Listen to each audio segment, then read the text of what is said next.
Okay, so what we're looking at today is we're looking at the Eisenhower era, or mostly what we're looking at is really the 1950s, but since we've already touched on the early 1950s a little bit with the discussion of Truman, we're going to mostly be focusing on the things that happened while Eisenhower was president. But what we're looking at here today a lot is things that happened during the 1950s.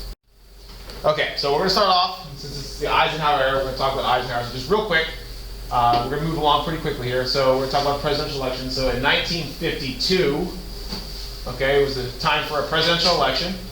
And both parties in 1952 had been courting Dwight Eisenhower as a potential candidate for president. However, the Republicans managed to land him. So in 1952, Eisenhower ran as a Republican in the election. And his popularity, of course, as a result of his role in World War II, very easily carried him to victory. So in 1952, Eisenhower won the election.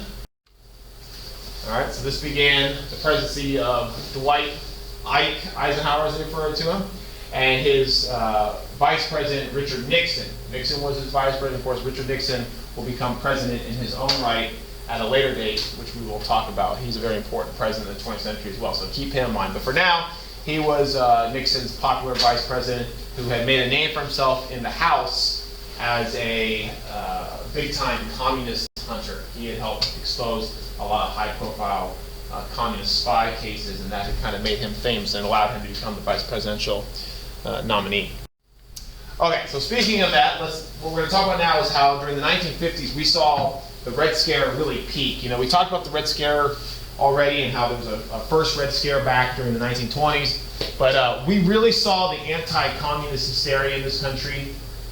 Really, it peaked in the late 1940s and early 1950s. You know, fear of the Soviet Union and communism infiltration that had been fueled a lot by not only world events but by the high-profile spy cases we talked about already, like Alger and Rosenberg, caused Americans to believe in the 1950s that there was communist subversion and infiltration everywhere. So much so that Americans now actually were not just terrified of communism from foreign sources coming in, they were terrified that there were actually communist agents living in the United States looking to undermine our very way of life.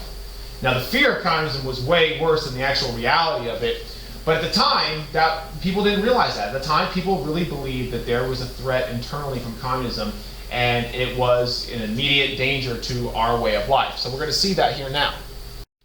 Okay, so as a result in the 1940s and 1950s of the fear of communism in this country, we saw efforts by the US government to seek out, expose, and eliminate this communist subversion. So one of the most high-profile examples of this was in the House of Representatives. In the House, a subcommittee was put together, an investigatory body, to seek out incidences of communist subversion here in the United States. It was known as HUAC, H-U-A-C, or the House Un-American Activities Committee.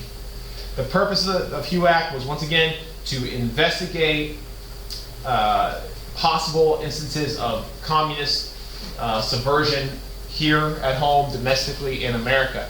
And HUAC did just that. Over the years, HUAC investigated cases or reported cases of communism in every aspect of American life. Everything from high-profile incidents in the State Department to even Hollywood. There were allegations that there were communist agents in Hollywood that had infiltrated the movie industry and were putting in subliminal messages in our movies to, brainwash us into communists. And as far-fetched as that seems, people believed that this was the reality in those days. This was not just a fringe group of conspiracy theorists who were, proposing these ideas. This was mainstream acceptance by a lot of Americans. And HUAC went and investigated these things. So they investigated everyday citizens like you and I. Okay, teachers like myself would have been called up before HUAC if they actually had accidentally said the wrong things. Anything that could be misconstrued as being anti-American or possibly leftist, they could be called before Congress and asked to testify under oath. And this was a very terrifying experience. And many people, and some of which who had no connection to communism, they had their lives ruined by HUAC because just the mere allegation of having communist ties during the Cold War was enough to ruin your entire life. They ended up blacklisting people. Blacklisting is where your name was associated with communism, and as a result, your life, you were ostracized. You might not be able to get a job, or people might not want to associate with you because no one wanted to be tainted by, the label of communist. So this was a big deal. All right? And of course, the 1950s, and we're going to talk more about this tomorrow, the 1950s was the era of television. The 1950s is the decade in which television hit the mainstream. So if you had been wondering when television was going to become a thing, this is it. And, the fact that HUAC and Senate trials of alleged communists were being televised only fueled the fire of communist hysteria. People watched this stuff on television, and there were millions of viewers. I mean, this was big-time television.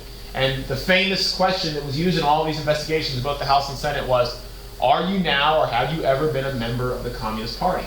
And what that means is, even if in the past, even before the Cold War, even if in the past you had had some kind of loose ties to any kind of organization that could be perceived to be leftist or communist, that can now come back to haunt you, and it could really mess your life up. And we talked about how during the Great Depression in the 1920s and 30s, over 1 million Americans were actually card-carrying members of the Communist Party in this country. So now, something that you had done 20 years ago could come back and haunt you and really have a major effect on your life. So during the Cold War, the hunt for communist subversion, it really infiltrated a whole bunch of different areas, and really it terrified people. All right, so you look at just how widespread was this hysteria. You look at documents and propaganda that came out of the era, and today they almost appear comical. Just how high the level of fear is in hindsight. But at the time, people really were terrified of this stuff. So you look at the left there. This picture, is this tomorrow? America in flames. America under attack from communism. And on the right, there's a pamphlet called Red Channels that was about the secret influence of communists in both radio and television and the movie industry. Okay? And like I said, while that seems far-fetched today, and would most likely be relegated to conspiracy theory talk, in the 1950s, this was a widely accepted threat in American society, and people bought into this. Now, the guy who probably deserves most responsibility for playing up the fears of communism and whipping the public up into this fury of anti-communist sentiment, in which the fear really was much greater than the actual real threat that it posed to American society, was the senator from Wisconsin, Joseph McCarthy, who became very famous at this time and is now very infamous for his role in this. He's not kindly remembered in history now. McCarthy was a senator from Wisconsin. He was a relative unknown on the national stage, but he became a very powerful figure during the 1950s when he learned that one of the easiest ways to gain power in America is to play on people's fears. Okay, he was a demagogue. And what he did was he played up the threat of communism in American society, and he kind of portrayed himself as the savior of the American public. I'm going to root out communism where it is. I'm going to protect you. This is a very powerful tool that leaders use. The idea is you tell people that they're under attack from some foreign or internal threat, and you say, look, I can protect you, you just got to give power over to me. And it works very well, and it's been done time and time again in history, and you can see many examples of it. And that's what McCarthy did. Now, in the process of doing this, McCarthy indulged in tactics that would be considered very un-American. So much so that we actually create a term for him. He's, like I said, he's not fondly remembered. McCarthy is not an American hero. Okay? His tactics he used were so un-American that we actually now have a term for them. And that term is McCarthyism. We still use that term today, so you should be very familiar with it. All right? So what is it? So McCarthyism, which is named after Joseph McCarthy, is the practice of making unsubstantiated or unproven allegations against people and then demanding that they prove their innocence. Okay? It is the opposite of what our American justice system is supposed to be based on. Our justice system, if anyone here has ever watched an episode of Cops, anyone ever seen Cops? What do they say at the beginning of every episode? Anyone know? All subjects in this that are filmed are innocent until proven guilty. You ever seen that? Right? That's our justice system. You are presumed innocent. The state has to say, look, you're guilty, here's the evidence, and they have to convince a judge or a jury that you are guilty. So you are innocent until proven guilty. McCarthyism flips that around. Under McCarthyism, you are accused of something like being a communist, And the guilt is automatically assumed, and now it's up to you to prove your innocence, which is a very difficult thing to do, especially when it comes to, your guilt as to subscribing to radical beliefs. It's almost impossible.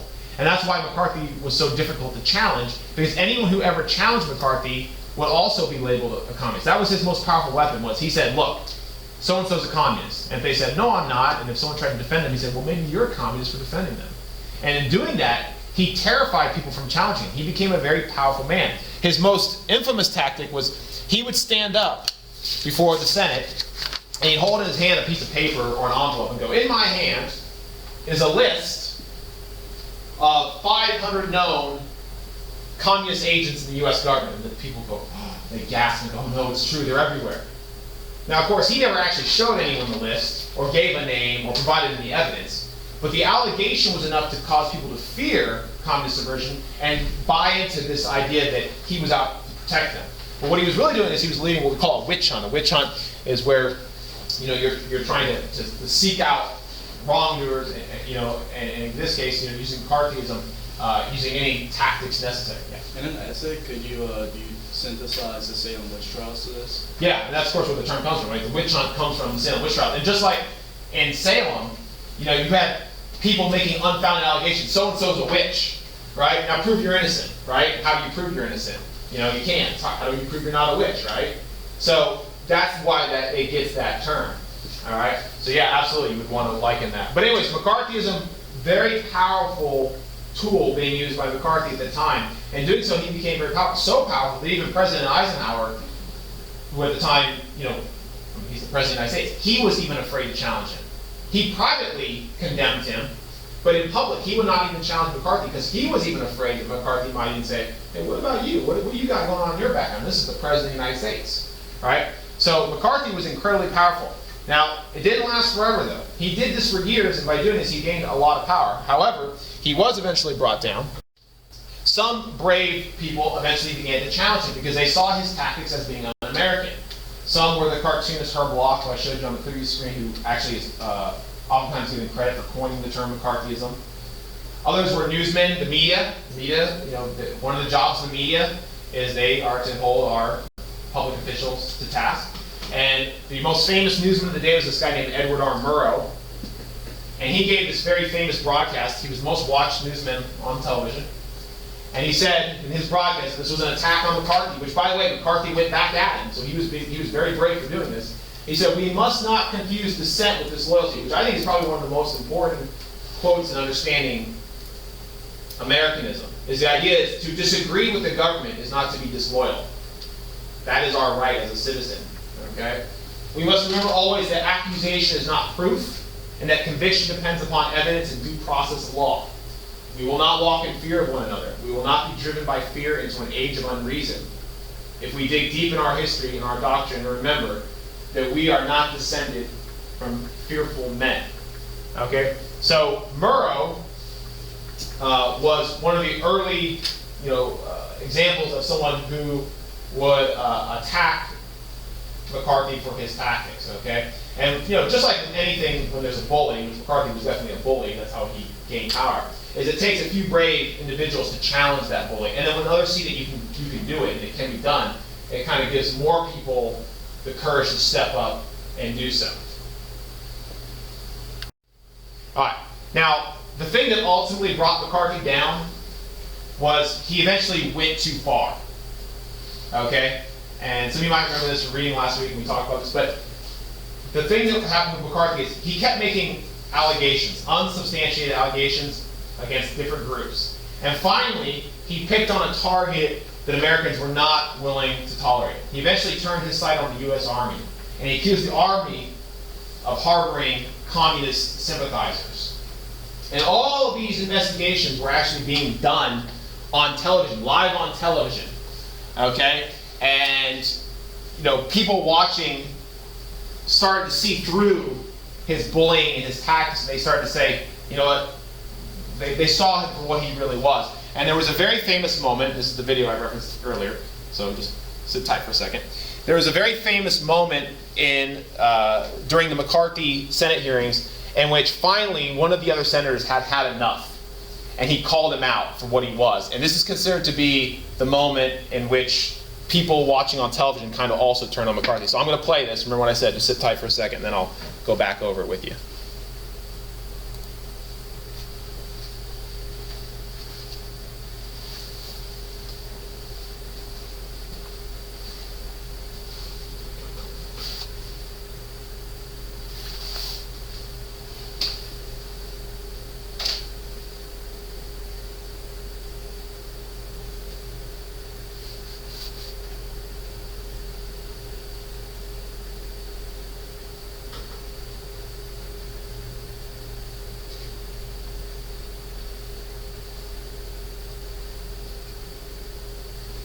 Okay, so anyways, as a result of this and the attacks on the Army, eventually the Senate they censured him. As early as They basically 1944. punished him. May we not drop him it. fall We through. know he belongs to the Lawyers Guild. Let me finish And up. Mr. Cole nods his head at me. I did you, I think, no personal injury, Mr. Cole. No, sir. I meant to do you no personal No. injury. And if I did, I beg your pardon. Let us not assassinate this lad further, Senator. Let's You've done enough. Have All right. you no sense of decency, sir? At long last, have you left no sense of decency? Okay, so now we're going to move away from the Cold War for a minute. We're going to come back to that in a minute when we talk about foreign policy. Now, I want to talk about something domestic. Now, your book breaks down the civil rights movement. Normally I would address the civil rights movement as a whole thing, but because your book breaks it down by time, the 50s and 60s are separating your book, so we're going to do that to not confuse you. So, when the 1950s, one of the most important things we saw domestically going on is we saw the birth of the African American civil rights movement. And I hate to say the birth because, African Americans have been fighting for civil rights since the beginning of our country. But what we see in the 1950s is we see that movement kind of coalesce into like a very big movement. Okay, that's actually going to achieve significant advancements since for the first time since Reconstruction. So we're going to talk about that now. All right. So first, let's review. Okay, this is all review. You should already know this stuff. So, the last time we had talked about significant advancements for blacks in this country had been following the Civil War during Reconstruction. And we all know that during Reconstruction, after the Civil War, the big advances for blacks were what? They saw the end of slavery, they saw citizenship, and they got the right to vote. The 13th, 14th, and 15th Amendment, right? But then, of course, Reconstruction came to an end. What happened was in the South, this is all review, in the South, white governments, white supremacist-led governments, redeemed the South. They reclaimed southern states following the end of Reconstruction. And they began, once again, to create laws that, once again, suppressed the rights of black citizens. Southern governments were never going to be able to reinstate slavery. That was never going to happen. And they could never actually outright strip the power to vote from blacks. But what they could do was they could create rules and laws and policies that made life so difficult for blacks that they would not be able to exercise those newly won rights. So things like the poll tax, the literacy test, the grandfather clause, and Jim Crow laws. All right, so let's talk about that. So you guys hopefully remember this term. Jim Crow was synonymous with what? What does that mean, Jim Crow? Segregation, right? Separating the races. During the post-Reconstruction era, southern states segregated the races through what were called Jim Crow laws. This meant in both public and private facilities, blacks and whites were separated. And this was all perfectly legal. I will remind you of another thing. At the turn of the century, there was a U.S. Supreme Court case that upheld the constitutionality and legality of Jim Crow laws. Anyone remember the name of it? Plessy v. Ferguson. You better know that. Plessy v. Ferguson, the Supreme Court said that yes, you can segregate. However, there was a stipulation. It was that facilities can be separate, but they are to be equal. It's called the separate but equal doctrine, meaning blacks and whites can be separated, but they're supposed to have equal access to facilities. Now the problem was southern governments made no actual effort to ensure facilities were equal. So what we found in the South was facilities for blacks were usually substandard when compared to white facilities. And all across the South you saw that there were facilities for whites and, as they were labeled, colors. So colored water fountains, colored bathrooms, colored schools, colored bus terminals and things like that. All right, so they had separate facilities, and the facilities for blacks were usually far inferior to their white counterparts. And this was the case for decades. all the way up through the 1950s, when we start to see some challenges to that. This is going to kind of start the whole ball rolling for this modern African American civil rights movement. All right, so that brings us to the 1950s. In the 1950s, 1955, I believe, we get this landmark Supreme Court case. It's one of the most important Supreme Court cases in American history. You need to know this. Okay, we get Brown versus Board of Education, Topeka, Kansas. All right? This is one of the most important cases you will learn this year. So the background of the case was that there was this family, a black family, and their child went to school in the South to a black school.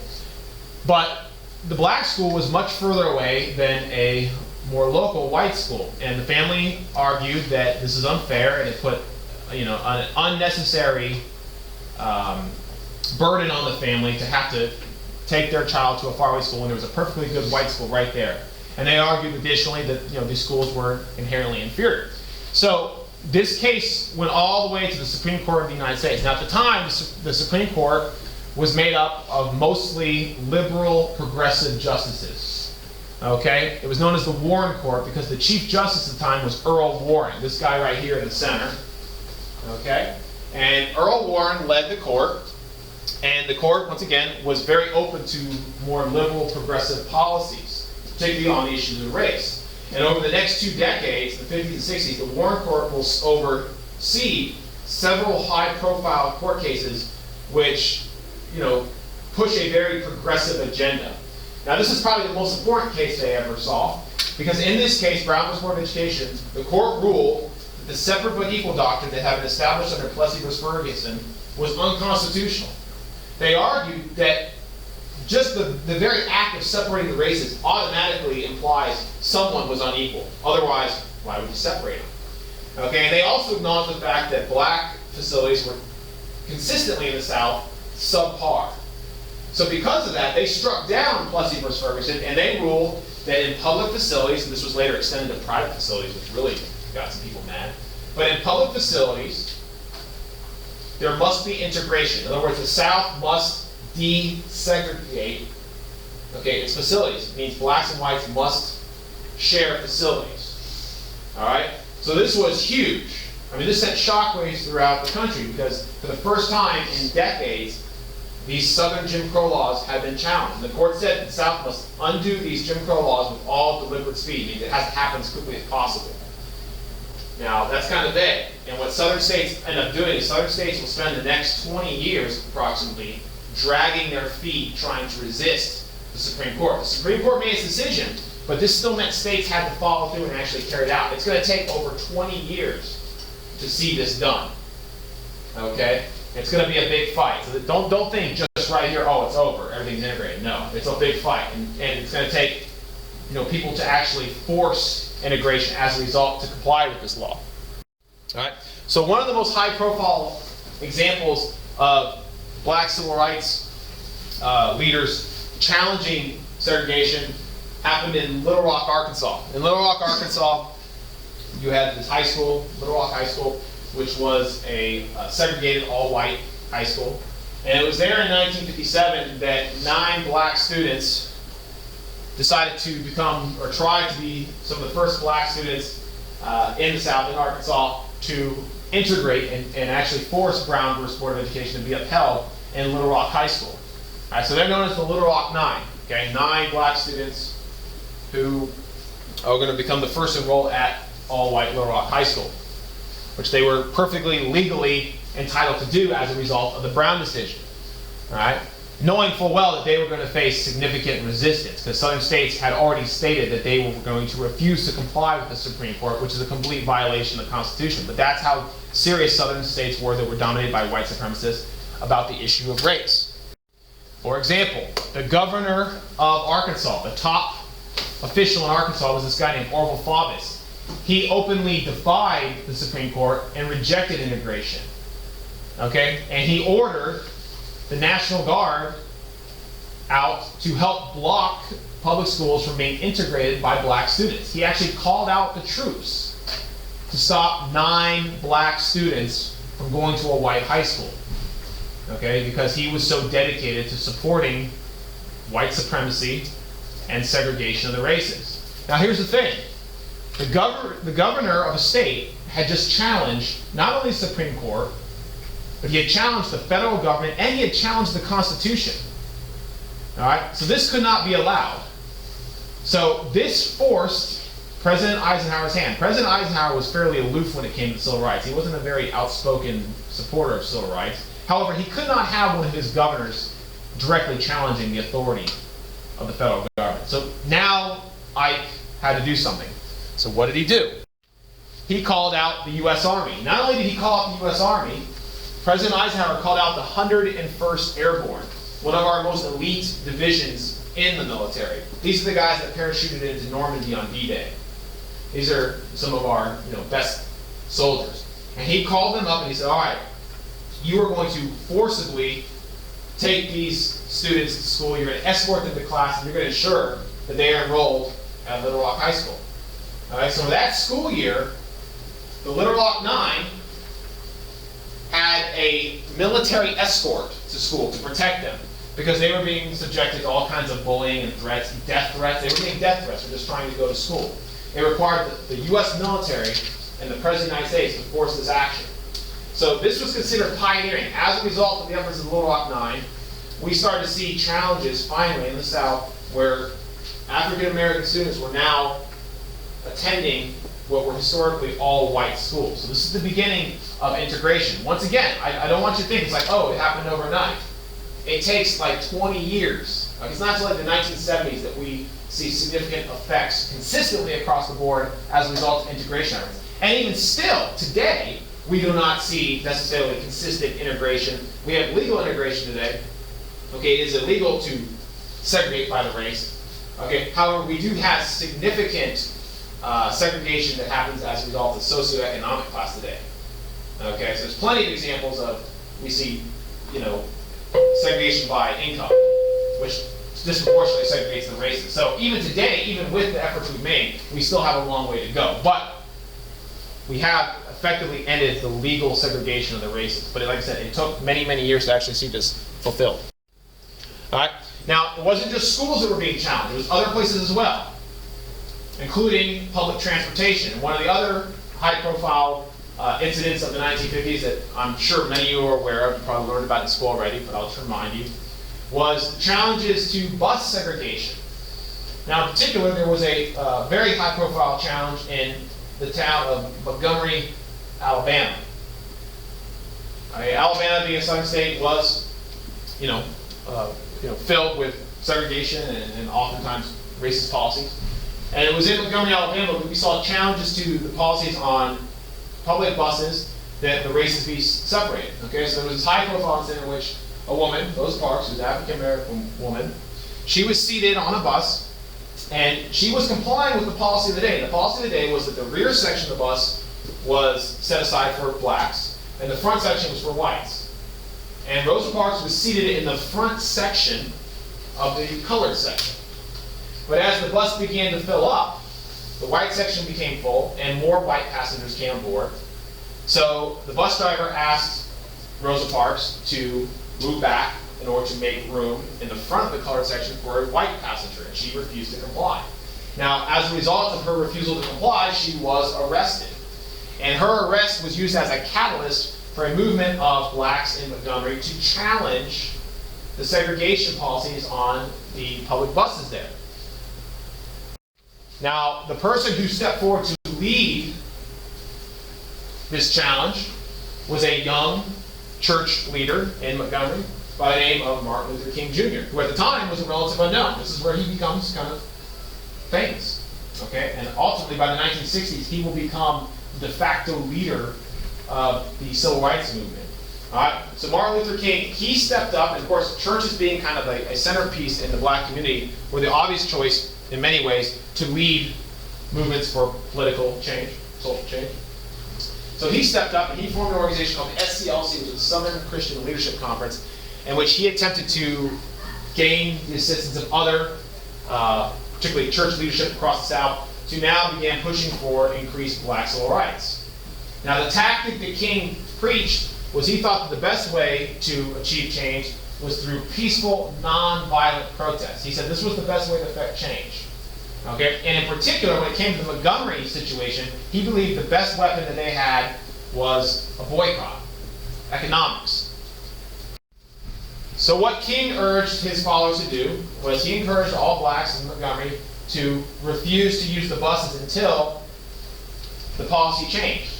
So for about a year, blacks in Montgomery boycotted the buses.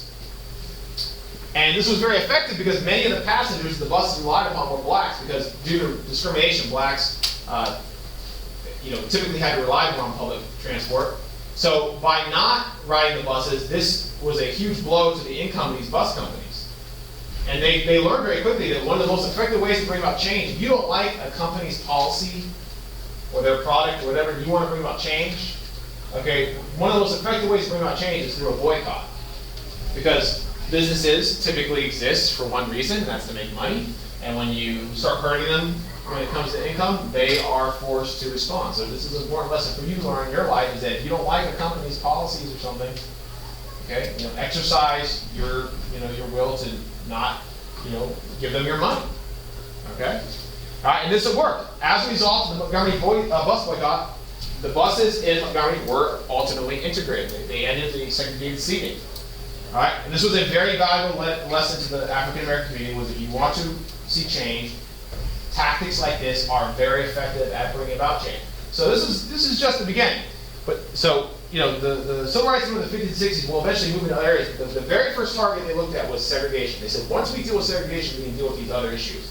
So we talk about schools, buses, even lunch counters. Okay, one of the other tactics that civil rights movement leaders and participants engaged in were sit-ins, which you still sometimes even use today. Okay, sit-ins were primarily used at segregated facilities like lunch counters. Lunch counters were a common one. In those days in the South, if you went into a store and you wanted to get something to eat, you could sit at a lunch counter. If you were white, lunch counter space was reserved only for whites.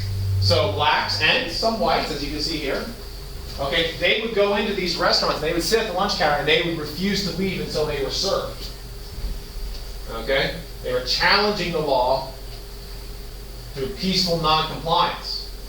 Okay? And of course, they were oftentimes subjected to, attacks, violence, humiliation. You look at their food and drink poured all over them. But they didn't lash out. They stood there and they took it. And this was another one of King's strategies, was that he was fearful that if protesters retaliated against their attackers, that the media in the South would portray the protesters as being in the wrong and violent. And he said, by sitting there and taking the violence and using peaceful means, it will eventually show the American public just who is wrong here. And and it works. If you look at it in hindsight, these pictures are not very kind to the people who are attacking the protesters. They look like the bad guys, and they are. Okay? So this was another very effective thing. But one thing I like to point out, just because this is what Martin Luther King preached, it's not like not every single black person is going to subscribe to this. And as we get into the 60s, we're going to see challenges to King's message from other leaders within the black civil rights movement. So there was no uniform movement. However, I will say Martin Luther King was by far the most well-known and the most accepted of the leaders of the African American civil rights movement. But anyway, so be familiar with some of these challenges to segregation, sit-ins, the Montgomery bus boycott, and Brown versus Board. All right, we're going to finish up with foreign policy. We're almost done. So the other thing I want to talk about is going back, talk about Eisenhower a little bit, and I want to talk about foreign policy. In other words, how we dealt with other countries and policy. And of course, our foreign policy at this time was mostly consumed with what issue? Communism, Cold War, right? That was our main focus. So everything we're going to talk about here pretty much focuses on the Cold War. So the big picture thing that you get is how policy changed broadly under Eisenhower. The big shift we saw under Eisenhower was our foreign policy moved to what was called the New Look foreign policy. That's actually what they call it. That's a vocabulary term, the New Look. Okay? So under Eisenhower, our foreign policy moved to what was called New Look. New Look was a commitment to our willingness to use nuclear force, if necessary, to defend ourselves. In other words, Eisenhower said, look, we've got all these nuclear weapons. We're investing lots of money in nuclear weapons. We need to have the threat of nuclear force on the table in order to deter or scare our enemies from moving against us. So under the New Look foreign policy, we now began engaging in what's called brinkmanship. Brinkmanship is the willingness to go to the brink of all-out nuclear war in order to deter your enemies from acting. So under Eisenhower, we expanded funding into our nuclear arsenal. We built more nuclear weapons. We built more long-range attack bombers. We built more missiles that could deliver nuclear weapons with the purpose of scaring our enemies away. It was kind of an all-or-nothing strategy. If you attack us, we're going to use what's called massive retaliation. We're going to use our nuclear arsenal against you. So we could shrink the size of our conventional military while expanding the size of our nuclear arsenal. It was controversial because, of course, there was no middle ground. It's either you're at peace or you're at nuclear war. Okay? So that was kind of one of the things. And Eisenhower, being a general, he adopted a much more militant, aggressive stance. And as it came to communism, he also opened the door and said, look, we're not just going to contain communism. He also opened the door, we might actually have to go in and roll it back, he called it, rollback policy, which means we're going to go in, we're going to eradicate communism where it exists, which was a much more aggressive stance than any other, well, there's only one other, any other president in the Cold War up to this point. All right? So as a result of Eisenhower's policy, the Cold War did get a little bit more tense, and the idea of nuclear war became a little bit more real. Now, why were we ramping up? Well, in the 1950s, we also saw other challenges from the communist world. One of the most well-known ones was in 1957, the Soviets launched Sputnik. Sputnik is the first artificial satellite launched in world history. Okay? Now, why is this such a big deal? Well, when the Soviets announced that they had put a satellite in orbit, which was confirmed by our scientists, this terrified Americans. Now, they weren't terrified of Sputnik. Sputnik didn't really do much. It just kind of went around the Earth and went beep, beep, beep. But they were terrified of what it represented. Sputnik represented that the Soviet Union had, for the first time in the history of the Cold War, surpassed us. We had been trying to put a satellite in orbit. Our space program was really struggling, no pun intended, to get off the ground. See what I did there? But the Soviets beat us. This was unthinkable. Never before the Soviets beat us, but we were the first to the atomic bomb. We were the first to the hydrogen bomb. How could the Soviets beat us? And Americans felt this was a direct threat, because if the Soviets could beat us into space, the belief was they were now going to overtake us when it came to the arms race and in the Cold War in general. Because the very rockets that can put a satellite in space could very easily be equipped with a nuclear warhead and be used to attack the United States. So the launching of Sputnik is considered the beginning of the space race. The race between the United States and the Soviet Union to beat each other when it came to space exploration and technology. But it also ramped up the arms race because we saw it as a defeat militarily. And though it was not a direct defeat militarily, we perceived it that way. Now, Americans panicked. Who did we blame? Well, we looked at ourselves. We blamed ourselves. We said, how is this possible? They couldn't have outworked us. So one of the big accusations made, well, we're failing as a nation. Our education is failing. So there was a rededication in the United States to improving education, particularly in the fields of science and engineering, because we needed to quickly catch up with the Soviets, or we were going to be overtaken, we believed. So if you look at the space race, and you don't have to copy those down, but if you look at the space race is a series of one-upsmanship. The Soviets would do something, then we would do it. And then the Soviets would do something else. So for example, the Soviets put the first satellite in orbit, then we followed up a few months later doing the same. And then later the Soviets became the first to put a man into space. So then we followed up, and we put a man in space. And this went on and on and on. And every step of the way, the Soviets were one step ahead of us. Until, I'm getting way ahead of myself, we did not finally catch up and eventually overtake the Soviets in the space race until the late 1960s. And what we did that finally overtook them was when we first put a man on the moon. We actually had outdone them in that. Okay? But in every other step of the way, they had been one step ahead of us. So this was kind of a motivating factor behind us putting more money into not only science, but also into defense. That's why there were so many advancements at the time, as we were competing with the Soviet Union. It was considered a military competition as well as a scientific one. So you can see in 1958 we saw the creation of NASA, which you're all familiar with, so I don't need to say any more on that, but that was also a product of the Cold War. Now, last couple things before we leave. Okay, as we reached the 1960s, we saw some high-profile events in the Cold War that once again ramped up tension. I'm going to summarize this one real quickly. In 1960, we had a very prominent event. It was known as the U-2 incident that heightened Cold War tension. The U-2 incident involved an American spy plane, which was a U-2, that's a spy plane. It was in violation of international treaties, we were spying on the Soviets. We were flying these planes over Soviet territory. We were taking pictures of their missile emplacements, trying to keep an eye on what they were doing. Well, we believed that our spy plane could fly out of range of the Soviet anti-aircraft weaponry. It could. All right. So on one of the last missions of the U-2, really bad timing, on one of its last missions over the Soviet Union, one of our U-2 spy planes was shot down. The pilot, Francis Gary Powers, this guy, he parachuted to safety and was captured. And upon interrogation, it was revealed that he had been spying. So the United States was forced to admit in front of the world, Eisenhower had to admit, hey, we were breaking the rules, we were spying. And the Soviet Union was so enraged that the Soviet leader at the time was this guy named Nikita Khrushchev, who had succeeded Stalin a few years earlier, so you know him. He called off a meeting between the United States and the Soviet Union at Paris. It was supposed to kind of settle a lot of our tensions. He called off the whole thing. So as a result of the U-2 incident, our tensions really got high, and the prospect of war between our countries grew just a little bit more. But that was minor compared to what else was going on. In 1959, I know this is going back a year, we had another big movement. This is going to be even more important next week when we talk about the 60s.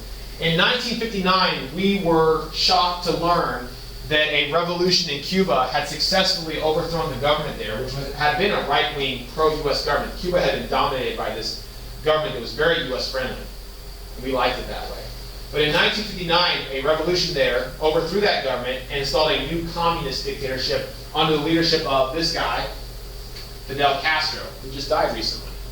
Okay? Now, this was really alarming because this is the first time communism had come this close to America.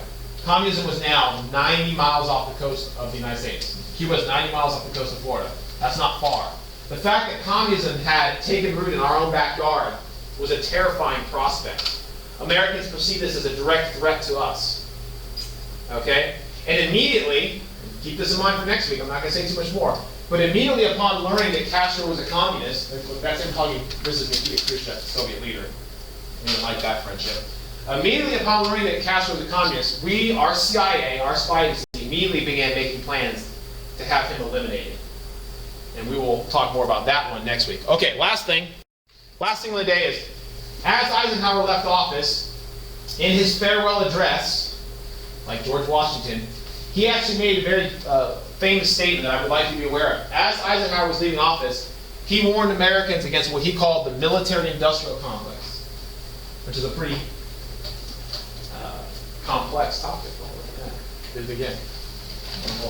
All right, so what was that? So Eisenhower was a general, and he was living through the Cold War. He warned Americans about the danger of how the Cold War, our military spending in the Cold War was so outrageous.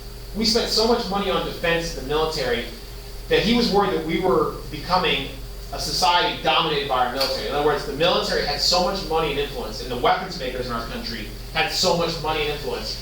Eisenhower warned us of the dangers of creating what he called a military-industrial complex, which would be a society in which the military and the people who make the guns and bombs have so much power that they can actually influence our country down a warlike road. Why? To maintain profits, right? So he said, we have got to be careful as a nation. When a country spends this much money on war and defense and military spending, you risk becoming a country whose entire economy is based on war. And when that is the case, there will always be a profit motive in going to war. So here is Eisenhower, the general who won World War II, warning us that we need to be careful going into the future because the Cold War is putting us on a dangerous road towards constant warfare and militarism. So you need to know that. That's very famous that he said that in his farewell address.